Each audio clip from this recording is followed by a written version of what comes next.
The Marines did not use doors. Every door in Fallujah could have a tripwire connected to an artillery charge buried in the floor behind it. Every hallway could have a murder hole, a chest-high opening cut into the wall where an insurgent waited with an AK-47, invisible from outside. Every staircase could have a grenade tied to the railing. So the Marines began going through walls. A small gunner, carrying a shoulder-launched multi-purpose assault weapon, an 83mm rocket launcher, would fire a thermobaric charge or a high-explosive warhead into the wall of a house. The impact opened a hole the size of a door. The assault team entered through the breach, cleared the room, and opened the next wall with breaching charges or another rocket. When they had no SMAW, they used shaped charges of C4 plastic explosive. When they had no C4, they used 10-kilo sledgehammers. The movement was lateral, house to house, through the walls, never stepping into the street, because the street was the kill zone. The technique has a name, mouseholing. The Israelis used it in Jenin in 2002. In urban combat, streets are fields of fire for the defender, and doors are traps. The only approach the defender does not control is the wall he did not breach, so you breach it. In November of 2004, over 6 weeks, thousands of Marines and American soldiers cleared Fallujah house by house, room by room, wall by wall. It was the most intense urban combat the United States Armed Forces had fought since Hue in Vietnam in 1968. Fallujah sits in Anbar province, 69 kilometers west of Baghdad, on the banks of the Euphrates River. In 2004, it had approximately 300,000 inhabitants, nearly all Sunni Arabs. The city was conservative, tribal, religious, and deeply hostile to the American presence. Anbar province is the largest in Iraq, a desert stretching to the borders with Syria, Jordan, and Saudi Arabia. During Saddam Hussein's regime, the Sunnis of Anbar held disproportionate positions in the army, intelligence services, and security apparatus. When the Americans invaded in March 2003, they toppled Saddam, and in a decision that many American military officers consider the greatest strategic mistake of the war, dissolved the entire Iraqi army and banned all members of the Ba'ath Party from public office. Overnight, hundreds of thousands of men trained in combat, who knew how to operate weapons, build explosives, and plan operations, found themselves unemployed, humiliated, and furious. Many of them were from Anbar. Many returned to Fallujah. The Sunni insurgency grew fast. In Fallujah, it fed on tribal anger, Iraqi nationalism, and the radical Islam arriving with foreign fighters, Saudis, Syrians, Chechens, Jordanians, recruited by al-Qaeda in Iraq, under the leadership of Abu Musab al-Zarqawi. Zarqawi was Jordanian, brutal, and used Fallujah as an operational base for car bomb attacks in Baghdad, and filmed executions of Western hostages. On March 31, 2004, 4 Blackwater USA security contractors, Scott Helvenston, Jerko Zovko, Wesley Badalona, and Michael Teague, entered Fallujah in 2 civilian sport utility vehicles without adequate armor. They were ambushed. The vehicles were hit by automatic weapons fire and rocket-propelled grenades. All 4 were killed. What happened next was broadcast around the world. A crowd dragged the bodies from the vehicles, beat them with sticks and metal bars, and set them on fire. 2 of the bodies were hung from the structure of a bridge over the Euphrates. The images evoked Mogadishu in 1993. The political reaction in Washington was immediate. Fallujah had to be taken. On April 4, 2004, less than a week after the bridge incident, the 1st Battalion, 5th Marine Regiment entered Fallujah from the south. Other battalions advanced from the north and east. The operation was called Vigilant Resolve. The Marines met heavy resistance from the 1st Block. The insurgents knew the city. They had prepared positions in houses, mosques, and commercial buildings. They used the narrow lanes of the old city center to move between positions without being seen from the air. They fired from rooftops, from windows, from holes dug into walls. They left improvised explosive devices, IEDs on every street and at every entrance. The Marines advanced, but progress was slow and bloody. Within a few weeks, they controlled a third of the city. Then the order came to stop. The political pressure was overwhelming. Images of destruction in Fallujah, ruined buildings, dead civilians, wounded children, dominated Al Jazeera and the Arab media. The Iraqi interim government, created by the coalition, threatened to collapse if the Marines continued. Members of the Iraqi Governing Council resigned in protest. The Bush administration ordered a ceasefire. The 1st Marine Battalion withdrew in May. The city was handed over to a Fallujah Brigade, an improvised unit of former Iraqi soldiers, including former officers from Saddam's army, who were supposed to maintain order.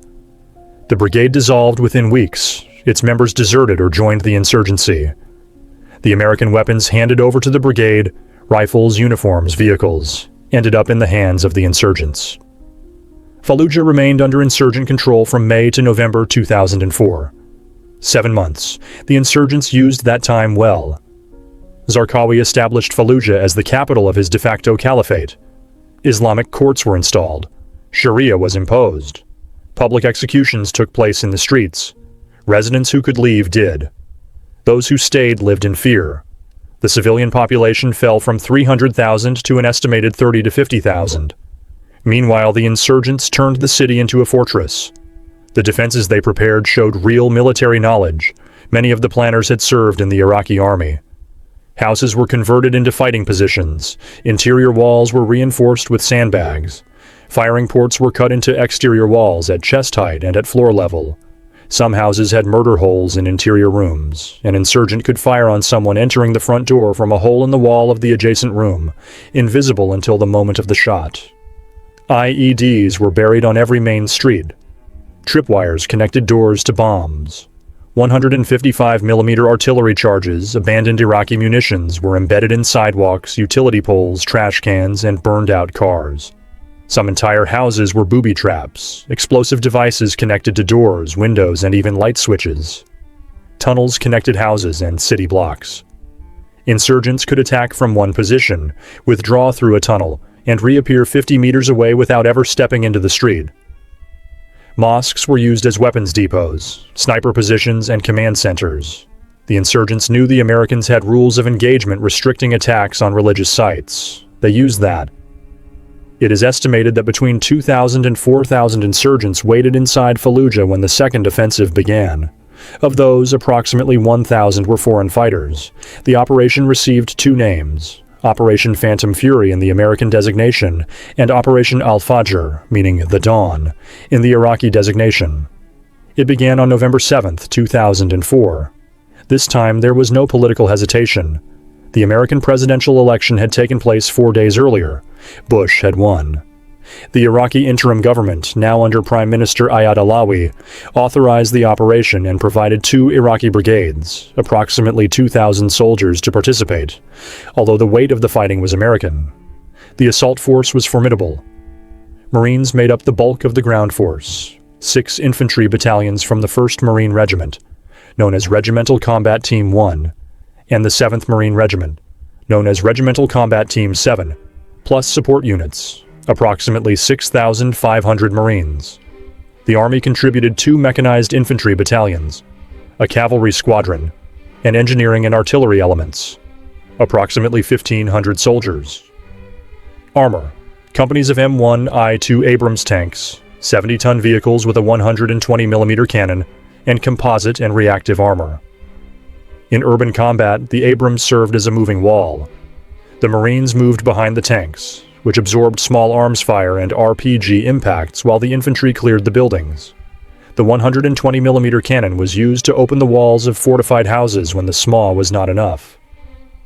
IIVs, assault amphibious vehicles, were armored personnel carriers that brought Marine squads to assault points.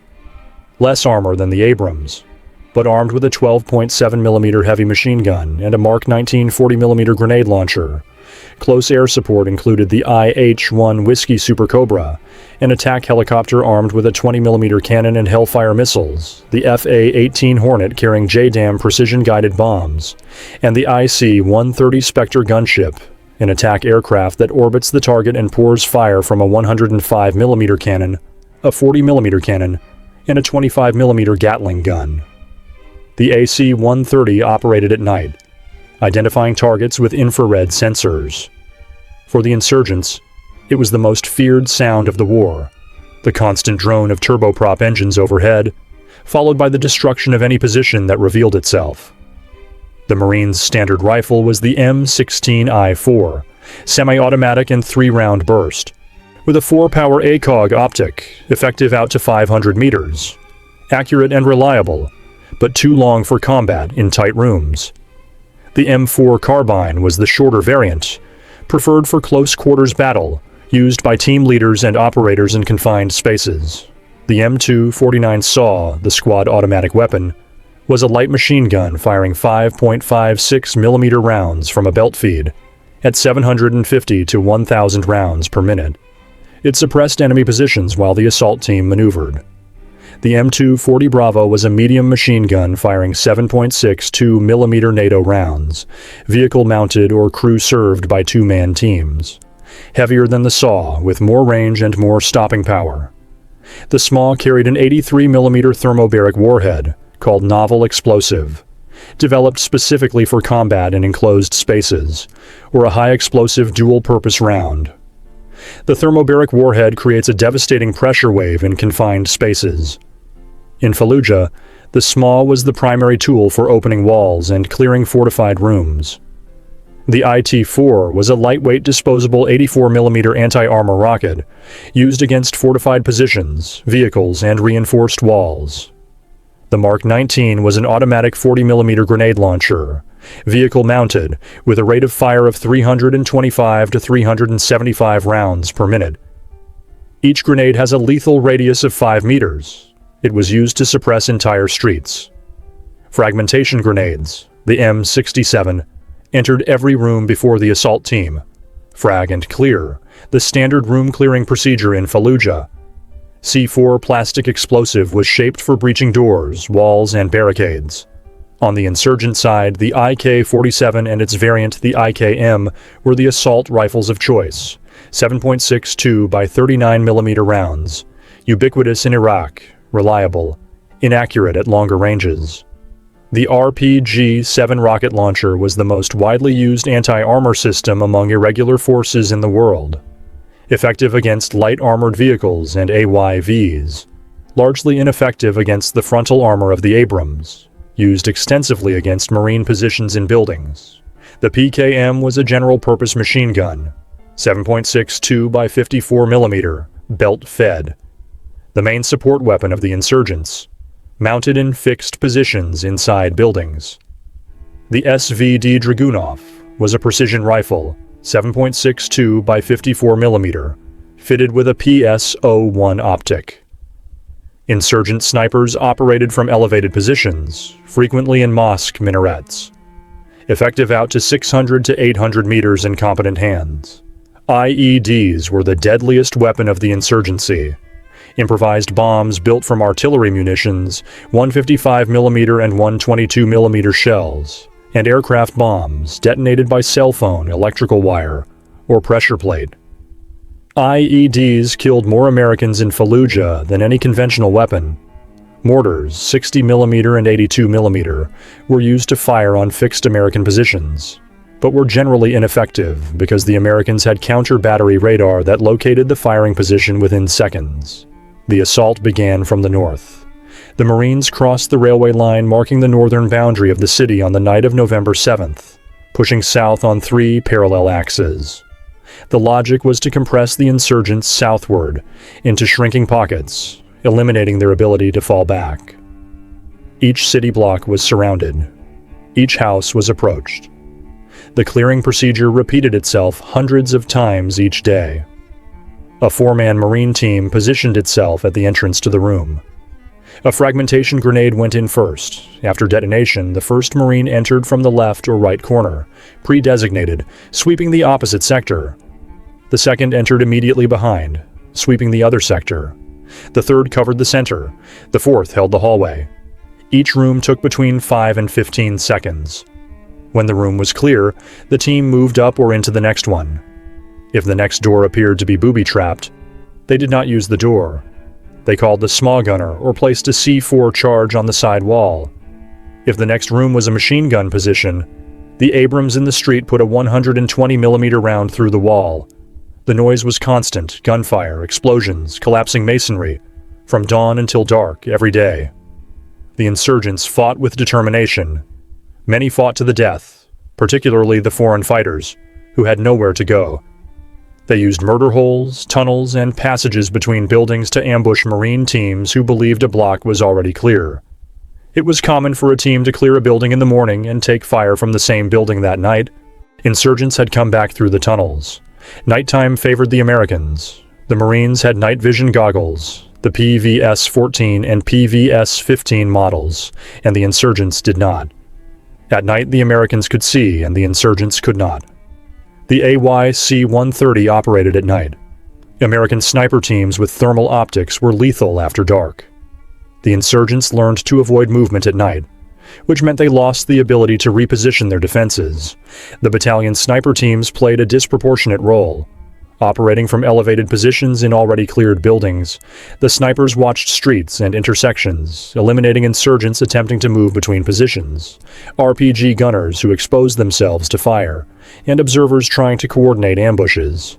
The Second Battle of Fallujah officially ended on December 23, 2004, although residual clearing operations continued for weeks. American casualties: 95 killed and approximately 560 wounded. The great majority were Marines. For a single engagement, these are the largest American combat casualties since the Vietnam War. Insurgent casualties: estimates range between 1,200 and 2,000 killed. Approximately 1,500 were captured. Zarqawi escaped. He had probably left the city before the cordon closed. He was killed in an American airstrike in June 2006. The city, approximately 60% of Fallujah's buildings were damaged or destroyed. 20% were completely destroyed. The Jolan district in the old city center, the heart of the insurgent resistance, was in ruins. Mosques, schools, hospitals, markets, the civilian infrastructure of a city of 300,000 people was largely leveled. Civilian deaths are disputed and politically charged. Most civilians had left before the battle. The Iraqi government ordered an evacuation, and most complied. Organizations such as the Red Cross estimated hundreds of civilian deaths. Iraqi sources claimed higher numbers. The exact count will never be known. For the battalions that fought in Fallujah, the experience was formative for an entire generation. Men of 19 and 20 years old cleared rooms for 6 straight weeks, saw friends killed beside them, and returned to the United States with physical and psychological wounds that many carry to this day. Post-traumatic stress disorder rates among Fallujah veterans are among the highest of any engagement in the Iraq War. On average, each Marine used around 10 grenades per day. The Second Battle of Fallujah became a case study at military academies around the world for one reason. It is the most complete example of high-intensity urban combat in the 21st century. The lessons that came out of it changed doctrine. Armor in urban combat works. Previous doctrine hesitated to put tanks inside cities. Tanks are vulnerable to rocket-propelled grenades at the short distances of urban streets. In Fallujah, the Abrams proved that its composite and reactive armor withstands multiple RPG-7 impacts without penetration. The tanks absorbed fire that would have killed infantry, opened fortified positions with the 120mm cannon, and provided cover that allowed the Marines to advance down streets that would otherwise have been impassable. Tanks were hit by dozens of rocket-propelled grenades in Fallujah. Not one Abrams was destroyed. IEDs defined the battlefield. The greatest American losses came from explosive devices and booby traps, not from direct fire. The insurgency in Iraq as a whole was defined by the IED more than by any other weapon. Fallujah accelerated the development of counter-IED capabilities, electronic jamming, mine-resistant ambush-protected vehicles called MRAPs, detection procedures, and specialized disposal units. Urban combat consumes ammunition and men. Ammunition expenditure in Fallujah exceeded every projection. Casualty rates, even for the technologically superior force, were significant. Every meter of advance required a level of violence that open-terrain operations rarely approach. Tactical victory can coexist with strategic damage. The Marines took Fallujah. They eliminated Zarqawi's operational base. They killed or captured most of the insurgents. But images of the destroyed city fed insurgent recruitment for years. The human and material cost of what happened in Fallujah became an argument for those who questioned the entire war. Fallujah was retaken by the Islamic State in January 2014, 10 years after the battle, and was only liberated again by Iraqi forces in June 2016. The city that the Marines cleared house by house fell back into insurgent hands. The veterans who bled in those streets watched it happen on television.